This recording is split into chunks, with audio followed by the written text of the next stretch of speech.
Hola hermanos, buenas tardes. Un gusto una vez más estar aquí con ustedes compartiendo esta reunión de enseñanza donde hemos estado estudiando el libro de Hechos. Hemos llegado al capítulo 20 donde Pablo, después de haber enfrentado algunos problemas en Éfeso y en Corintio, sigue avanzando en su viaje misionero, en su tercer viaje misionero.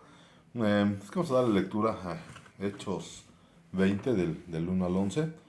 Dice, viaje de Pablo a Macedonia y Grecia. Después de que cesó el alboroto, llamó Pablo a los discípulos y habiéndolos exhortado y abrazado, se despidió y salió para ir a Macedonia. Y después de recorrer aquellas regiones y de exhortar con abundancia de palabra, llegó a Grecia, después de haber estado ahí 3 meses y siéndole puestas acechanzas por los judíos para cuando se embarcase para Siria, tomó la decisión de volver por Macedonia y le acompañaron hasta Asia, Sopater de Berea, Aristarco y segundo de Tesalónica, Gallo de Derbe y Timoteo de Asia, Tíquico y Trófimo. Estos habiéndose adelantado, nos esperaron en Troas y nosotros pasando los días de los panes sin levadura navegamos de Filipos y en 5 días nos reunimos con ellos en Troas donde nos quedamos 7 días.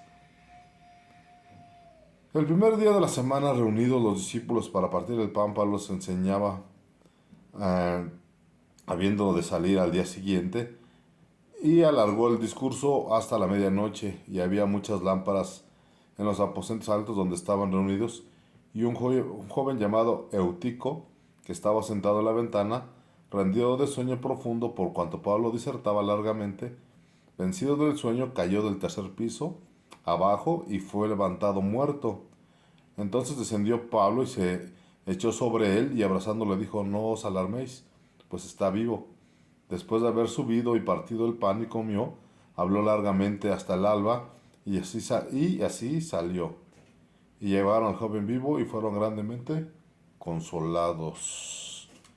Bueno, aquí estamos viendo que aquí la palabra de Dios dice que después de que que cesó el alboroto. ¿Cuál alboroto? Recuerda que Pablo acababa de tener un problemas con Demetrio, el artífice de los templos de Diana, ¿verdad? Y ese alboroto es al que se refiere aquí el autor Lucas. Esto está sucediendo por el año 57 en el tercer viaje misionero de Pablo, que tiene lugar de Éfeso a Macedonia, después a Grecia y después a Troas. Es el viaje el que Pablo está ascendiendo, ¿no? Cuando dice que terminó el alboroto por Demetrio el Platero, que acabamos de ver en Hechos 19, Pablo planea ir a Jerusalén llevando la ofrenda para los santos necesitados, del que habla el libro, ¿verdad? De Corintio, cuando está juntando la ofrenda para llevársela a los santos. Eh,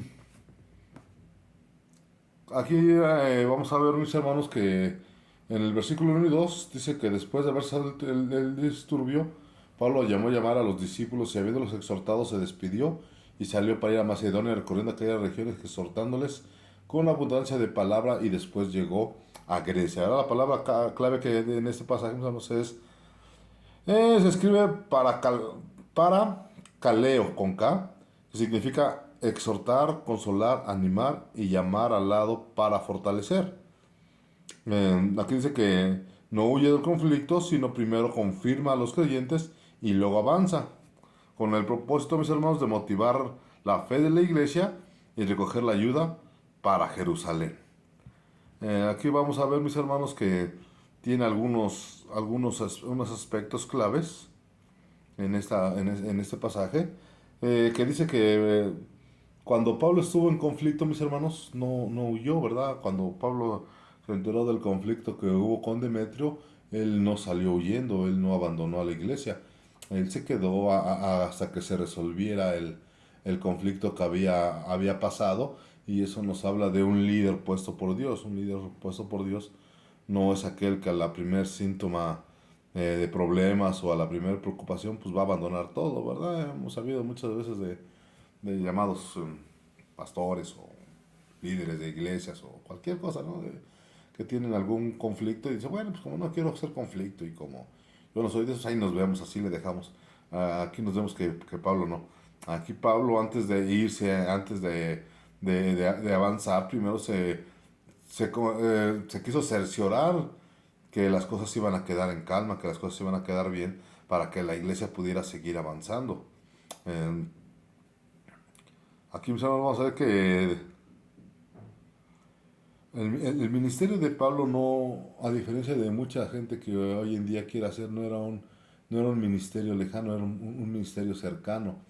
Hoy en día con las redes sociales que por acá hay muchas en la actualidad y hay mucha gente que por ejemplo ha dejado de ir a las iglesias, o incluso hay tú predicadores que dicen que pues si quieres puedes reunirte a sus iglesias virtuales, ¿no? Ellos pueden ser tus pastores desde lugares muy distantes y muchas veces por la fama o por el carisma de este tipo de hombres, hoy hay iglesias virtuales enormes de todas partes del mundo y porque les gusta cómo predica, porque les gusta cómo habla, porque les gusta, pues, que los hace sentir bien lo que escuchan, pero el ministerio evangélico no es así, el ministerio apostólico, el ministerio pastoral no es a distancia.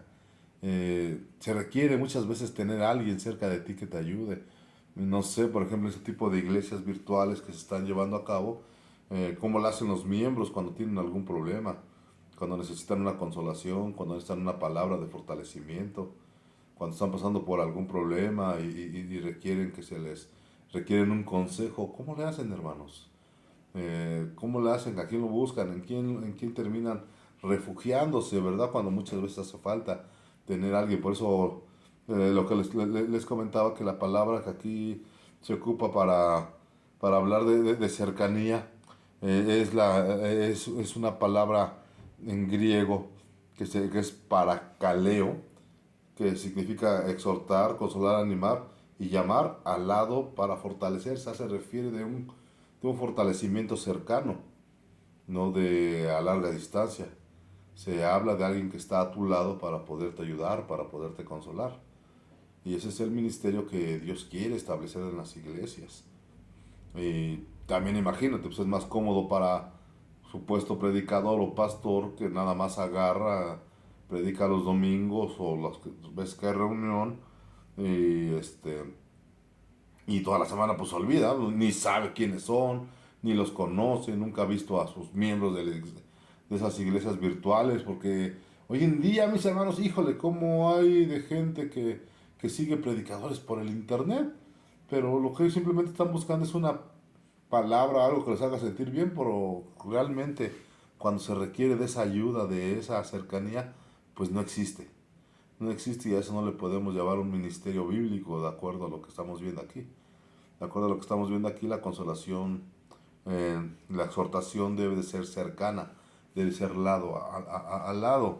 Por eso debemos de tener mucho cuidado con ese tipo de iglesias. No quiere decir eso con eso de que a lo mejor alguien salió y está lejos y la cercanía con su iglesia pues sí la puede tener, ¿no? Pero así cuando alguien pues nunca ve a su pastor, nunca lo conoce y el pastor nunca sabe ni quiénes son sus ovejas, pues qué clase de iglesia se está manejando, porque esa no es la iglesia bíblica. La iglesia bíblica se requiere de tener cercanía, de tener comunión. Y esa es la que Pablo está brindando. Bueno, imagínate si el Pablo agarra y en el momento ve que hay conflicto con Demetrio, ahí la agarra y se va y dice, pues ni modo, pues ahí se quedan, ahí me mandan una carta y me avisan, pues cómo les fue. Ahí después vemos, no, ¿verdad? Él se mantuvo ahí, estuvo animando a la iglesia, estuvo fortaleciendo a la iglesia, estuvo cerca con ellos y cuando se va, cuando se asegura de que ya las cosas están, no bien, pero están en calma y que ya están en una manera estable, entonces agarra y dice que llama a Pablo a los discípulos y los vuelve a exhortar y dice que no solamente los exhorta, sino que dice que los abraza, hermanos.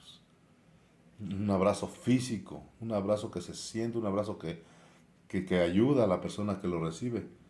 Mm, ¿Cómo lo hacen estas gentes virtuales o del internet para poder dar un abrazo cuando se necesita a la gente? ¿Cómo lo hacen para consolar en una pérdida o en algún momento difícil? Recuerda que el cristianismo no es religión, el cristianismo no es una filosofía, es una experiencia viva, ¿verdad? Del cristiano con Dios, pero muchas veces a través de los ministros, que son los que ayudan a la iglesia. Entonces eso de la iglesia virtual, bíblicamente, pues no tiene sustento. Pues, no sé que lo sentimos con todos aquellos hermanos. Si tú tienes tu predicador o tu pastor por internet favorito, estás viviendo otra cosa, pero no es cristianismo. No, ni modo, así es esto y pues las cosas tienen que ser tal como están en la Biblia, ¿verdad? Entonces, mis hermanos, el propósito de estar frente a frente con una persona física es consolar a la iglesia, motivar a la fe. eh, y en este caso, por ejemplo, también la ayuda que se iba a llevar de Grecia, de todas las iglesias a Jerusalén, que estaba pasando en esos momentos por unos momentos económicamente fuertes, ¿verdad? Eh, y también aquí podemos, espérame tantito, mis hermanos. Aquí está, es que ay, se me movió. Entonces vemos que no deja el conflicto,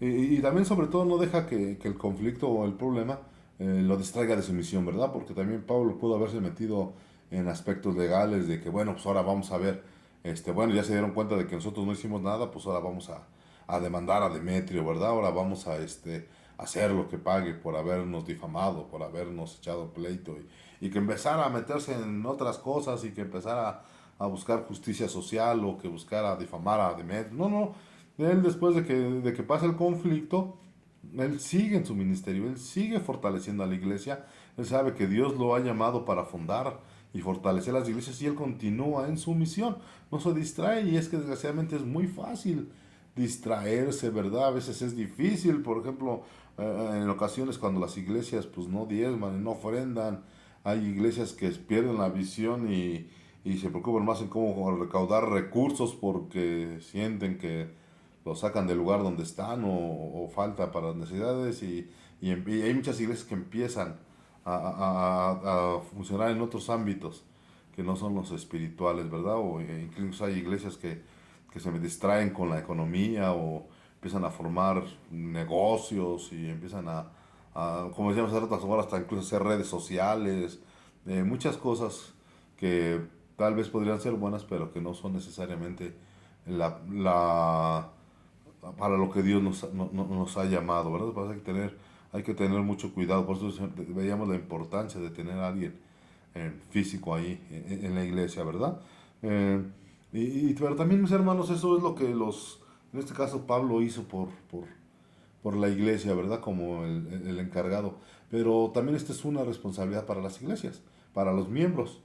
El animar, el de fortalecer, muchas veces incluso hasta corregir a los hermanos, no es una tarea exclusiva del ministerio, es una tarea para toda la iglesia, porque muchas veces hay hermanos que están a nuestro lado, y no solamente hermanos, sino gente que conocemos, familiares, que necesitan de una palabra, que necesitan de la palabra de Dios, y ahí es donde nosotros debemos de hacernos la pregunta, ¿verdad?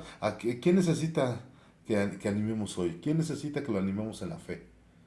No solamente, bueno, pues si necesitas que te anime la fe, pues dame tantito, voy y le hablo al pastor. No, tú hermano también tienes la obligación de animar, tienes la obligación de fortalecer, tienes la obligación de incrementar la fe de la gente que está a tu lado.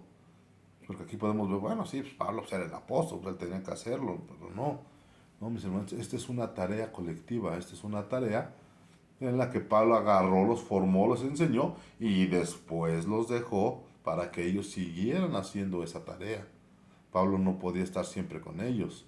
Pablo tenía una labor que era diferente. Y es igual nosotros. Nosotros hemos sido enseñados y nosotros tenemos la responsabilidad de ayudar y fortalecer a los demás y no dejarlos con sus problemas. O no dejarlos, bueno, tienes problemas, bueno, pues luego vengo, me avisas cuando ya no tengas problemas, pues va a estar difícil. Muchas veces la oportunidad se presenta precisamente cuando hay algún problema o hay una necesidad, donde la gente se abre y podemos presentar el Evangelio pero muchas veces preferimos aislarnos o decir, después venimos. Son ejemplos que la Biblia nos deja a nosotros como iglesia, que es la manera en que la iglesia crece, es la manera en que la iglesia puede presentarles a un Salvador cuando la gente lo necesita. Y si tú no hablas en esos momentos, pues menos vas a hablar cuando la gente esté bien. Entonces aquí nos estamos dando cuenta, ¿verdad? Que, la, eh, que tenemos muchas responsabilidades, que tenemos muchas cosas que hacer y ejemplo tenemos en la Biblia, nomás que a veces como que no le entendemos o no le queremos entender. Vamos a ver, también avanzamos del versículo del 3 a 6. Dice que después de estar ahí 3 meses, los judíos tramaron un complot contra él cuando estaba por navegar rumbo a Siria, de modo que decidió regresar a Macedonia. Estos salieron antes y nos esperaron en Troas, donde estuvimos 7 días, ¿verdad? Y aquí lo primero a recalcar es el tiempo que estuvo Pablo ahí, que son 3 meses, que fue lo que duró el conflicto. O sea, es fácil, leímos la vez pasada el pasaje donde dice que Demetrio agarró y alborotó a la gente y los llevaron y ya, ¿no? Y después se dice que ya pasaron la situación. ¿Verdad? Fue un día difícil, los 2 días difíciles. No, fueron 3 meses. Fueron 3 meses de este conflicto. Y después de este tiempo, de esos 3 meses, imagínate, la historia nos dice que posiblemente en estos 3 meses que Pablo estuvo en Corintio, pues, posiblemente fue cuando escribió la carta a los romanos. Fue donde, aún en el conflicto, aún fortaleciendo a la iglesia, Pablo se dio tiempo para escribir la carta a los romanos. Y aquí vamos a ver algo que sí que cambió su ruta sin renunciar al objetivo. El peligro no detenía a la misión, simplemente lo adapta. Fíjate que Pablo se entera que corre riesgo y aquí vemos cómo Dios le da sabiduría a Pablo. Primero, en el sentido de que no dijo, bueno, pues si Dios está conmigo, ¿quién contra mí? Y ¡fum! Y fue directamente a la trampa. No, no, no, no. Pablo decidió irse por otro lado, por otro camino para evitar este conflicto del cual ya había sido advertido. Eso nos habla de mucha sabiduría, porque muchas veces decimos, no, te dio miedo el COVID, te da miedo la gripa, por eso usas cubreboca, por eso usas que, pues sí, pues si Dios ya nos advirtió, debemos hacer lo posible por evitar el peligro. Pero también el peligro no puede cambiar los planes de Dios. Simplemente Pablo vio otra ruta, otra manera de llegar al objetivo. Y es lo que nosotros debemos hacer. En ningún momento el miedo puede detenernos, el conflicto puede detenernos, los problemas. Hay problemas, pero también la Biblia dice que junto con las tentaciones o con los problemas, Dios da la salida, da la respuesta. Lo que tenemos que hacer es pedirle a Dios sabiduría. Tal vez tú en estos momentos estás pasando por un conflicto. Tú dices, híjole, que ya no voy a poder hacer esto, ya no puedo hacer lo otro. O muchas veces, ¿verdad? Por el trabajo, por circunstancias, parece como que nos las ponen difícil para ir a la iglesia o para ir a la oración o para ir a las reuniones. Y decimos, no, pues ya no se pudo. No, pues hay que buscar la forma, hay que ver qué es lo que Dios dice. También hay cosas que hay veces que no va a poder uno, pues también no se puede, pero cuando sí, hay que buscar la manera. O sea, Pablo vio el conflicto, no fue directamente a él, buscó otro camino, pero nunca se desvió de la meta que tenía. Eso es algo que a nosotros nos debe de ver, que la sabiduría de Dios está ahí. También en otra parte nos hablas sobre el equipo de Pablo, ¿verdad? Aquí también podemos ver que aunque muchas veces pareciera que la Biblia menciona mucho a Pablo, Pablo de aquí a allá, Pablo en Corinto, Pablo en Efeso, Pablo en sin fin de lugares, pero también es una realidad que Pablo nunca iba solo. Pablo siempre tenía un grupo de personas que estaban con él, que le ayudaban. Por eso muchas veces cuando leemos que Pablo avanzó por prácticamente todo el mundo conocido de esa época, no lo hizo solo, hermano, siempre tuvo un grupo. Y eso nos debe enseñar que nosotros también debemos hacer un grupo en la iglesia. No podemos hacernos a un lado, no podemos estar aislados, no podemos dejar la responsabilidad siempre en los mismos. porque pues qué clase de grupo, ¿verdad? Y hay algo chistoso, bueno, no chistoso, sino sobresaliente, que cuando habla de del grupo que hay aquí, eh, nos habla, por ejemplo, dice, aquí en el 4 dice, y la acompañaron hasta Asia soportes de Berea, Aristarco el segundo de Tesalónica, Gallo de Derbe y Timoteo de Asia, eh, Tiquico y Trofimo.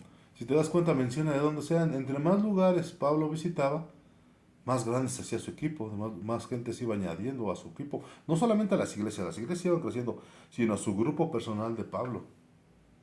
O sea, eso que nos habla de que gente que se iba agregando.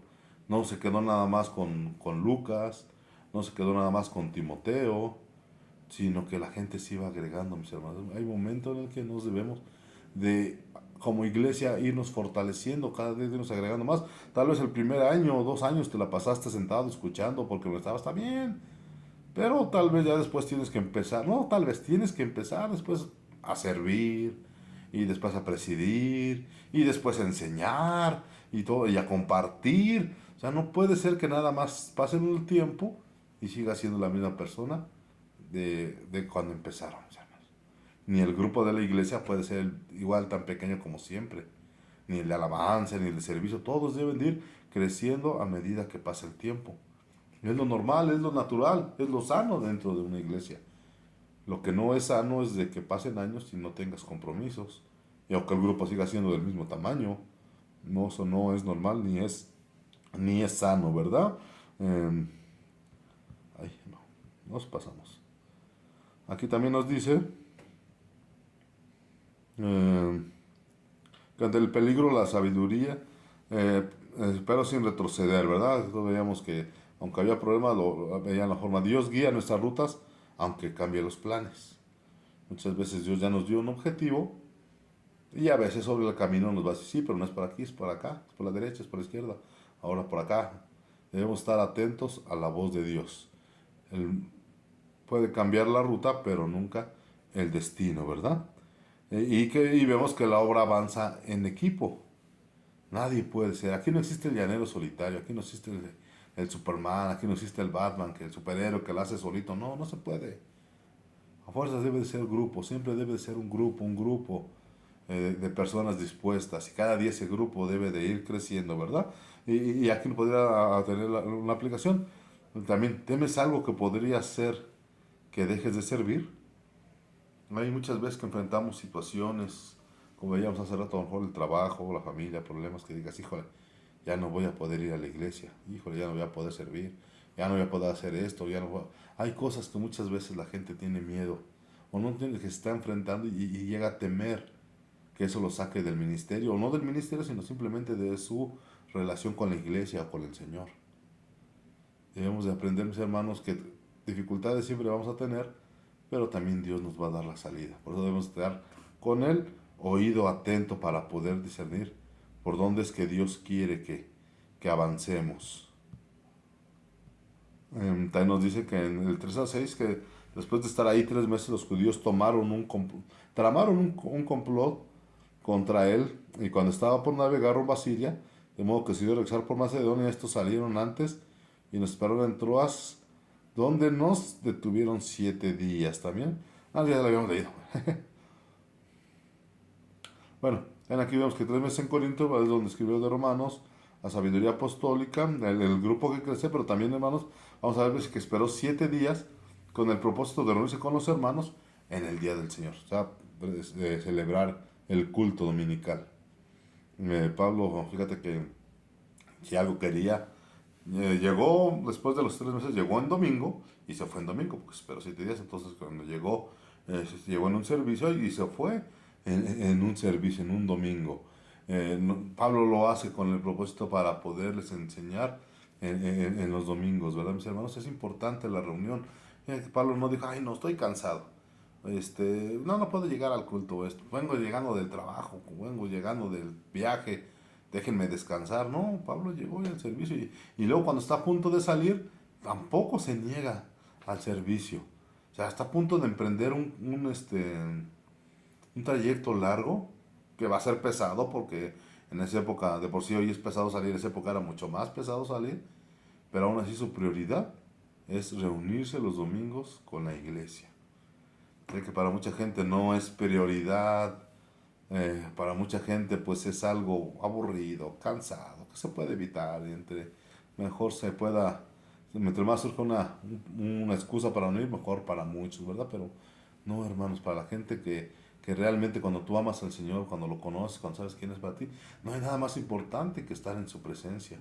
Llegó de un viaje y va a salir a otro, pues ni modo.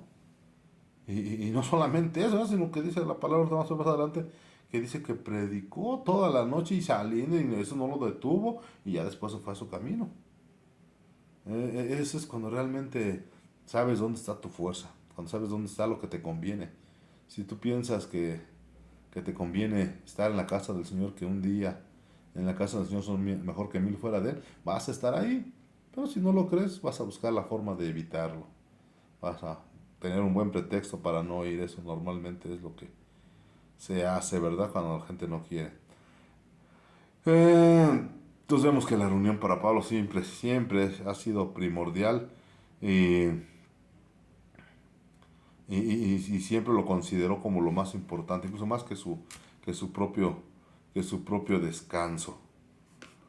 Sigue diciendo del 7 al 9 que el primer día de la semana, cuando estábamos reunidos para partir el pan, Pablo comenzó a hablarles porque había de partir al día siguiente y alargó el discurso hasta la medianoche. ¿Verdad? Y también nos dice que hay un cierto joven llamado Eutico, vencido por el Señor, cayó del tercer piso abajo y fue levantado muerto, ¿verdad? Aquí vemos que a Pablo le gustaba predicar largo, no le gustaba predicar media hora, una hora, ni 2 horas. O sea, las aventaba unas buenas prédicas y la iglesia ahí estaba. La iglesia se mantenía firme ahí en escuchar la palabra. ¿Por qué? Porque ellos apreciaban la palabra de Dios. A Pablo no lo tenían cada 8 días. A Pablo no lo tenían predicando pues, todos los domingos, ¿no? No, eran situaciones especiales y la gente lo apreciaba, pero más que apreciar a Pablo, hermanos, se debe de apreciar la palabra de Dios. La palabra de Dios es la que debe de estar ahí. Mm,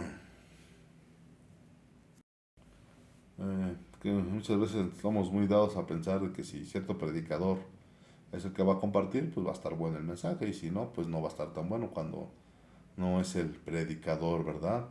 Es la palabra de Dios.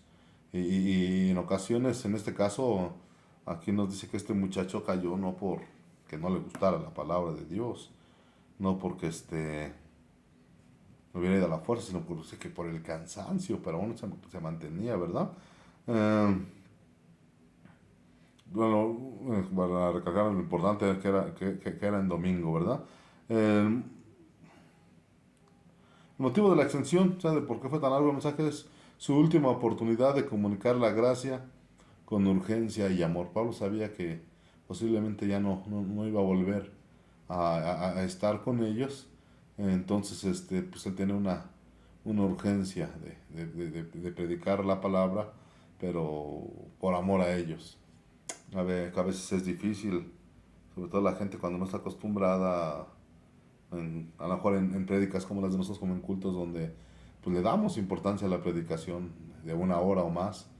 No es porque no tengamos que hacer, no es muchas veces porque nos guste, perder el tiempo, no, es por amor a la iglesia, es porque muchas veces hay tantas cosas que decir, tantas cosas que quisiéramos que la iglesia lo entendiera y luego lo predico una vez y dice, híjole, creo que no lo prediqué bien porque creo que no lo entendieron, entonces para la próxima los voy a recalcar más. Y a veces pasa y tampoco, dice, pues creo que hay que recalcarles más fuerte. Pero es por amor, hermanos, no piensen que es fácil. La gente que muchas veces hasta buscado hacer una cápsula de 15 20 minutos se da cuenta que para hacer una cápsula de 15 20 hay veces que son días de estarse preparando. Ahora imagínate para un sermón de horas. Es difícil, pero lo que nos motiva es el amor a ustedes, el amor a Dios y el amor a la iglesia, porque que más fácil fuera, ¿no? Un sermón de 20 minutos, 30 y vámonos a descansar.